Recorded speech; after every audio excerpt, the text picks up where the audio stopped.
About 2 months ago, I got a call from a storage facility about 20 minutes from my apartment. The woman on the phone said, "Hi, just a reminder. Your monthly payment for Unit 409 is late. Would you like to update your card info?" I was confused as hell. I told her, "I don't have a storage unit." She double-checked and said, "Well, it's under your name, full match, same phone number and your current address." Now I was suspicious. Maybe it was identity theft, or maybe someone used my info by mistake. So I asked how long it had been active. She said the unit had been paid in cash every month for over a year. Never late, never online, just quiet, regular payments. Then she asked the question that really messed with me. "Would you like to stop by and take a look? We can open the unit with you." Of course I said yes. The place looked like a classic old-school storage facility. Long hallways of grey roll-up doors, concrete floors, and lights that buzzed faintly overhead. The manager met me in the front office, mid-50s, glasses, calm voice. When I told him I didn't rent the unit, he gave me a weird look and pulled up the paperwork. My full name, phone number, even the correct signature. It looked just like mine. "You dropped off the payment yourself last month," he said. "Same hoodie, quiet guy." Now I was freaking out a little. I don't even own a hoodie like that. He grabbed a clipboard and a bolt cutter and walked me down a side hallway. We stopped at Unit 409. The lock on it was old but sturdy. Same kind of combo lock you'd buy at a hardware store. "We don't keep spare keys for these," he said, "but we can cut it if it's yours." I told him to go ahead. He clipped the lock, stepped back, and nodded at me. I hesitated for a second, then lifted the door. It was almost empty. No boxes, no furniture, just a chair. Right in the middle of the unit, old wood, worn legs, and a tripod standing right in front of it. No camera attached. The floor around the chair was swept clean, like someone had come by just to tidy up. At first, I thought maybe it was some abandoned photography project or a weird prank. Then I saw what was on the walls. Dozens of photos, printed on regular paper and taped up. All photos of me eating lunch at a cafe, walking out of work, sitting on my balcony. One photo even showed me inside my living room, holding a glass of water. I stepped back fast. These weren't just old, random photos. Some of them were from the past week.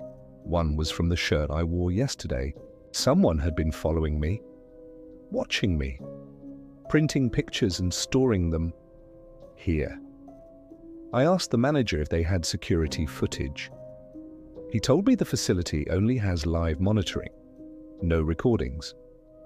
"Keeps costs down," he said. I asked him if he could remember who paid last month. He said, "Same guy as always, hoodie, head down, cash in an envelope." I asked if he'd seen him come in with a camera. The manager paused. "No camera, just stood around while I counted the cash." Never spoke. I walked out of that unit and told the manager I didn't want anything to do with it. He said I'd still be responsible unless I officially closed the account. So I signed a form, handed it back, and left. I didn't say anything else. I didn't even ask for the photos. That night I stayed up, locked every door and window, turned on all the lights. Nothing happened. I finally fell asleep around 4 a.m. When I woke up, there was an envelope on my doormat. No name, no stamp, just a photo inside. It was me, standing in front of Unit 409 from the day before. Same clothes, same angle. Only this photo had been taken from inside the unit. I moved to a new apartment a week later. Didn't post about it. Changed my number, even stopped using social media. Things were quiet for a while, but then the photos started showing up again, not every day, just once every week or two. One on my car window, one slipped into a book on my shelf. One left in my jacket pocket. Always taken from weird angles, always recent. Last week I found one taped inside my closet. And yesterday I got a letter in the mail, no sender. Inside was a single key, same kind used for storage locks, and a note that simply read, "You forgot something."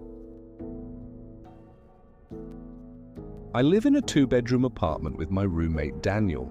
He works late night shifts at a nearby hospital. I usually have the place to myself after dinner, which I don't mind. I work from home, so the quiet is nice. One night around 10 p.m, Daniel texted me, "Running late, won't be back till after 3, don't wait up." I locked the door, turned off most lights and went to bed early. Around 2 a.m, I randomly woke up. No noise, just a weird feeling like something wasn't right.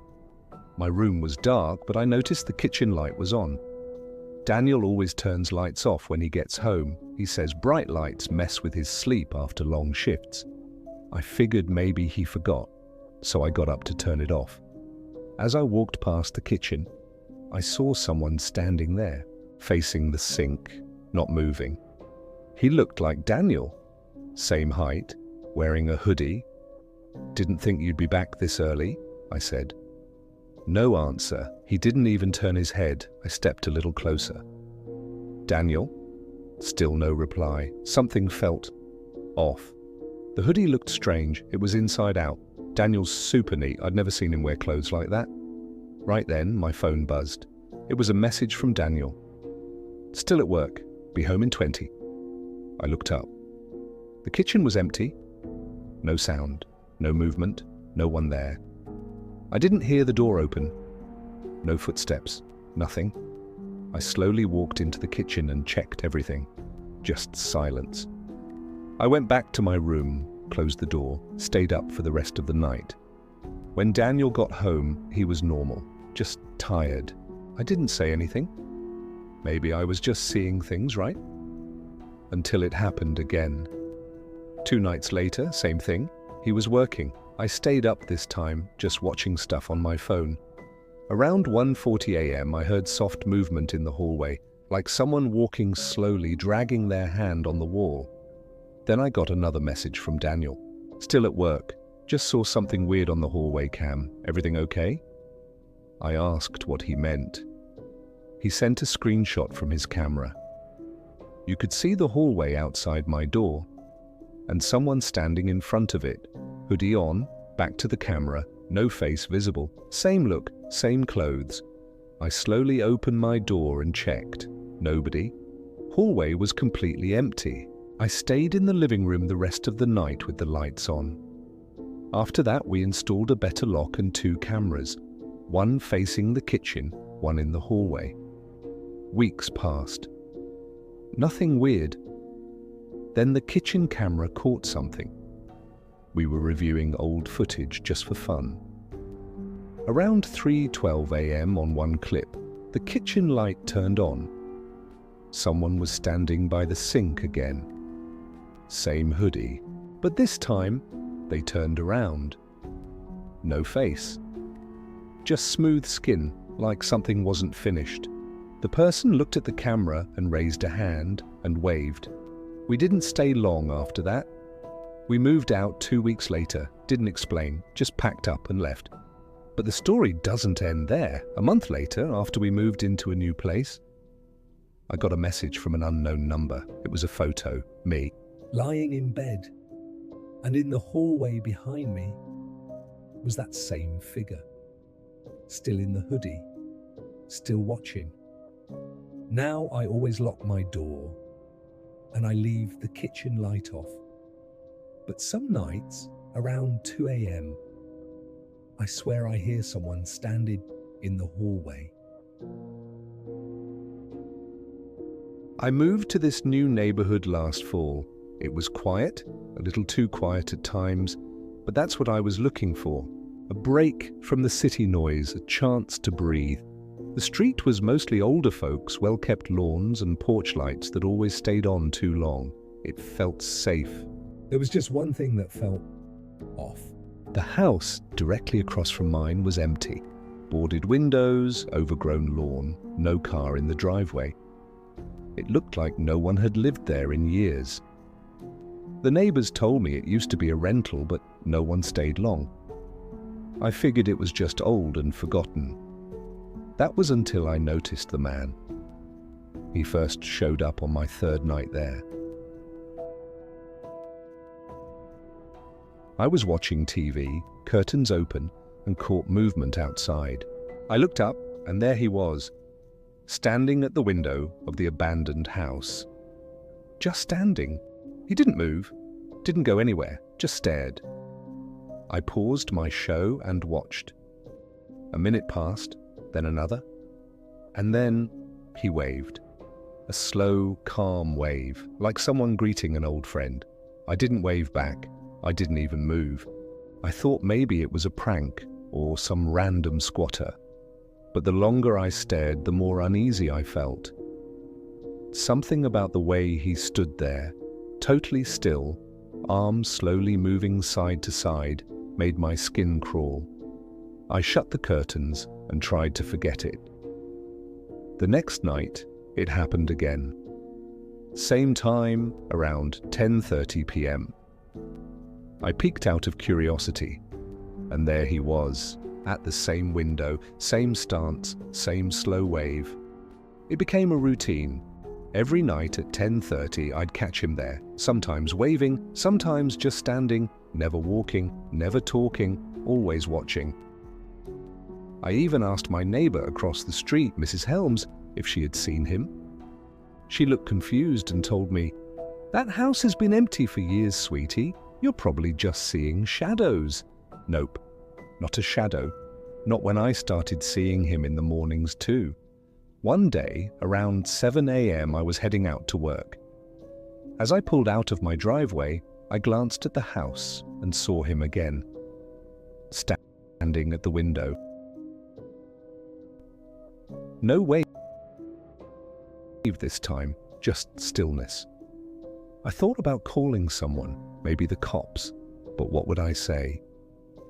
"Hi, a guy's standing inside an abandoned house and I don't like his vibe." Didn't sound convincing, so I ignored it. Until I stopped being the only one who saw him. One Saturday afternoon, my friend Jess came over. We were chilling in the living room, playing some music, just talking. The curtains were open. She suddenly stopped mid-sentence and asked, "Who's that across the street?" I turned and yep, there he was, in the window, watching. This time he waved at her. Jess frowned. "Is that, like, your neighbor?" I shook my head. "No one lives there." We both stared for a few more seconds. I expected him to stop, to walk away, do anything else. But he didn't. Jess stood up and walked to the door. She opened it halfway, leaned out and shouted, "Hey, you good?" No response. She turned to me.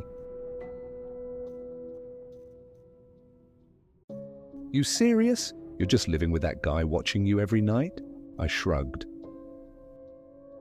I didn't know what to do.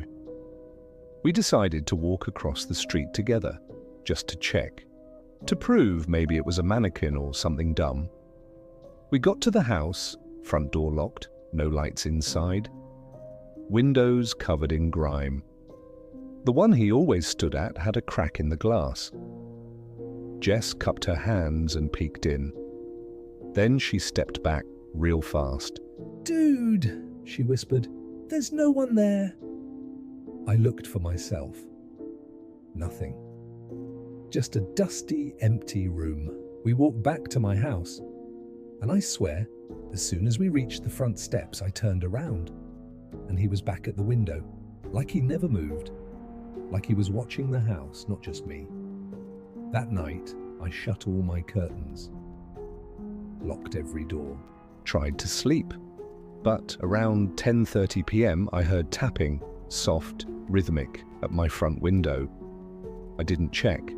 I couldn't. A week later, I broke my lease and moved. Found a new apartment in the city. More noise, more people, but way less creepy neighbors. For a while, things felt normal again. Until I got a text from an unknown number. No message, just a photo. It was a picture of my new apartment building, taken from across the street. I blocked the number immediately. That night, I didn't sleep. Next day, I asked my building manager if someone new had moved in across the street. She said, "Yeah, actually, some guy's been standing at the window over there every night."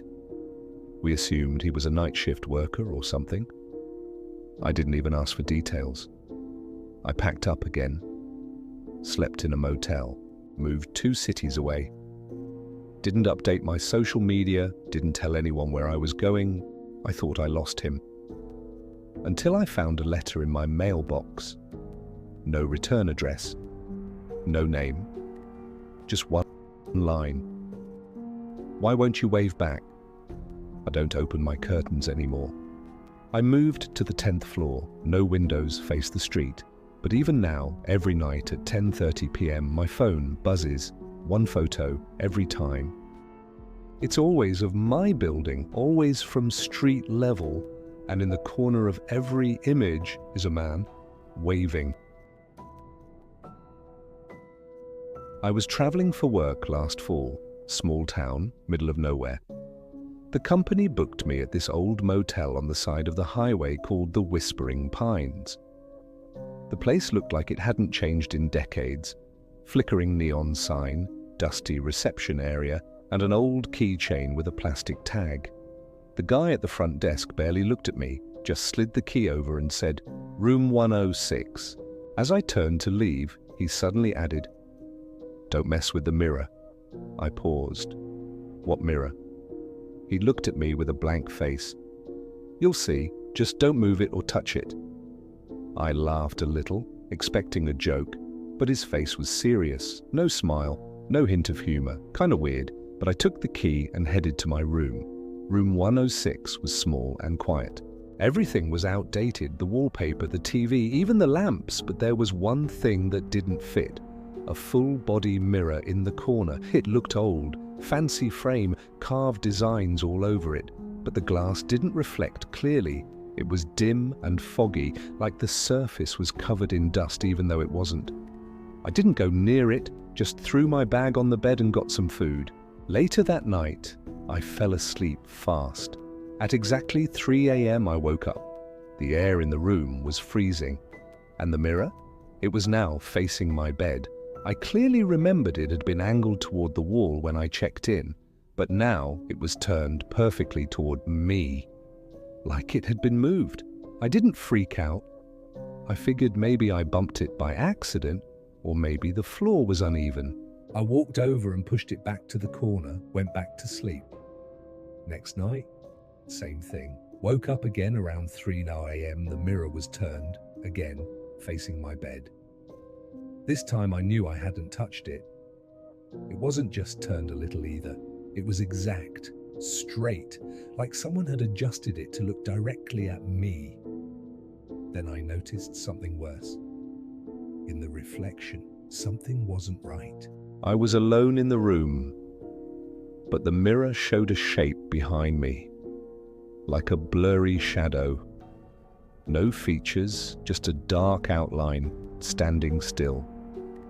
I turned around quickly, no one was there, looked back at the mirror. Now it only showed me. I didn't sleep after that. Next morning, I asked the front desk guy again, "What's the deal with the mirror in 106? He didn't speak right away. Then finally said, "You're not the first to ask." I pushed him for more, and eventually he told me, "Some guests say they see things in it, people who aren't there, movements that don't match real life." I asked why they didn't just get rid of the mirror. He shook his head. One guy tried, came back the next day, mirror was in the same spot. I asked if anything had ever happened in that room. He just said, "One man checked in and stayed a week. After the second night, he stopped sleeping. Said the mirror was copying things he never did." That's all he told me. I thought about changing rooms or checking out early.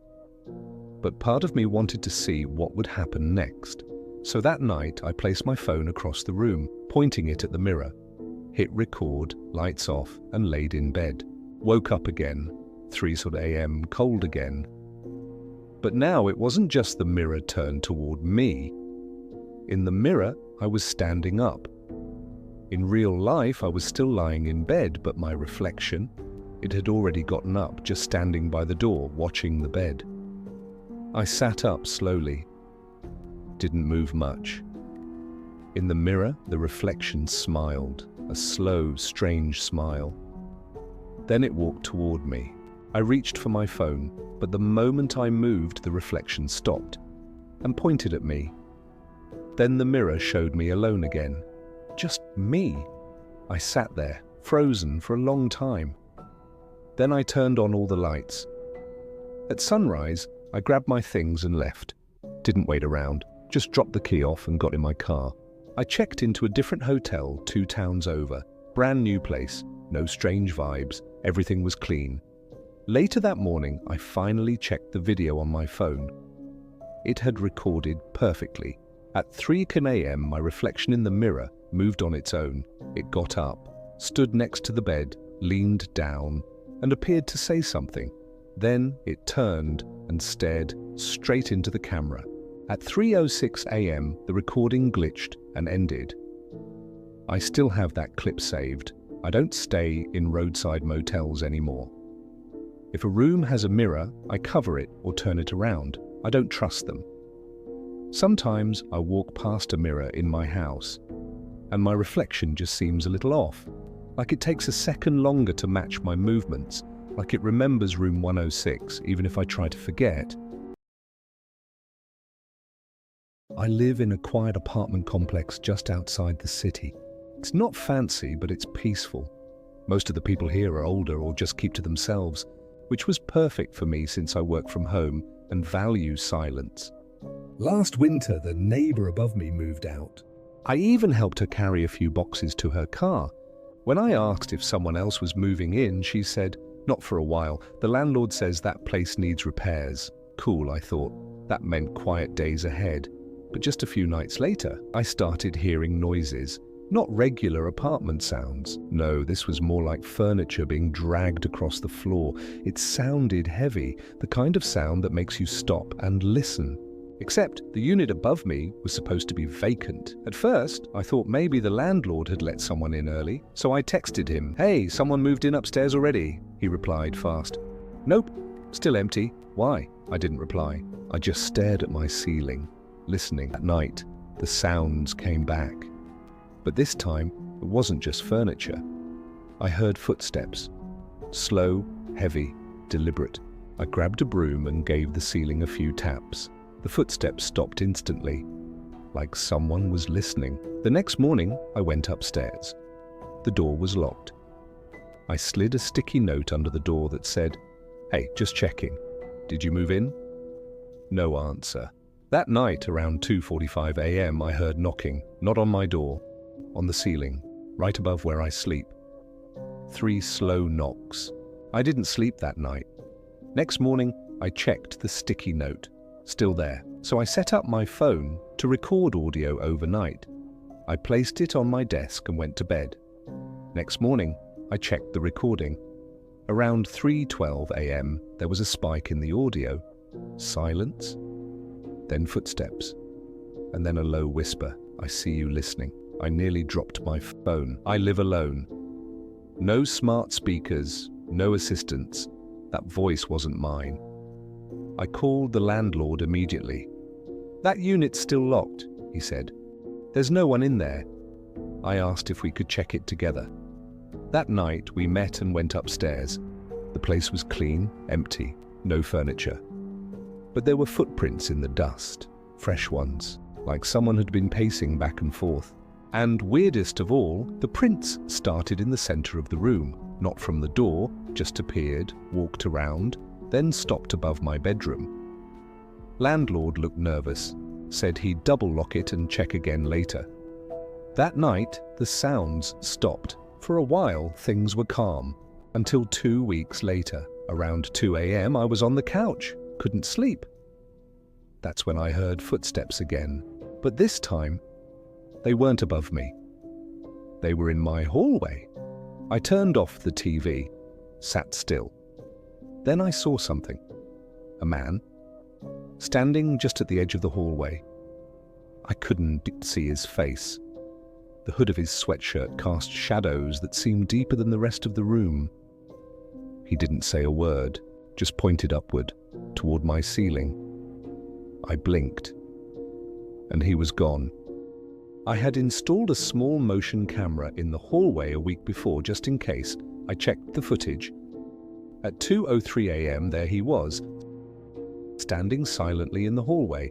No sound, just standing. Then he turns toward the wall and slowly points upward. The video cuts out. Next frame, hallway's empty. I moved out the next day, didn't wait for the lease to end, even slept in my car for a few nights. Now I live on the top floor of a new building, but every now and then I still hear footsteps above me, even when no one's supposed to be there.